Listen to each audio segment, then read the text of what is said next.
বাড়িতে মিস্ত্রি লাগানো হয়েছে এই বার্নিশের কাজগুলোর জন্য, মানে যেগুলো দরজা জানলাতে বার্নিশ ছিল, আর বিশেষ করে যে খাটগুলো, মানে আমাদের বাড়িতে মোট 4টে খাট রয়েছে বিছানা আর কি, যেগুলো ডিভান বা বক্স খাট যেটা বলে। তো সেই জিনিসগুলোকে না যদি শাইনটা ধরে রাখতে হয়, তো তাহলে এগুলো মাঝে মাঝে একটুখানি করিয়ে নিতে হয়। তো এইভাবে বার্নিশটা করলে চট করে খাটগুলো কালো হয়ে যায় না, আর বহু বছর পর্যন্ত ভালোও থাকে। এবার আমি ভাবলাম যে এরকম দিনে কি আর করব, তো রান্নাবান্নাও চুপচাপ করে ঝুপঝাপ করে দিয়েছি। কি করেছি সেটা দেখাচ্ছি।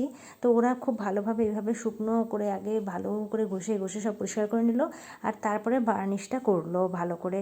এবার ভালো, এইটা ভালো কেন আমি বলছি, চোখের সামনে দেখতেও পাচ্ছি, আর টাকাটাও এটাতে বেশ কিছুটা কম পড়লো।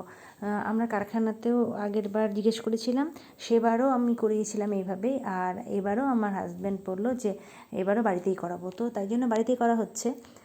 এই যে পেঁপে সেদ্ধ করেছি, আর এগুলো আমি কিন্তু একদম যখন সবে ডেলিভারি হয়েছে তখন আমি এগুলোই খেতাম, আর এখনও মাঝে মধ্যে এগুলো খাই, ভালোই লাগে। আর এই যে ডাল দিয়ে এটা হচ্ছে লাউ,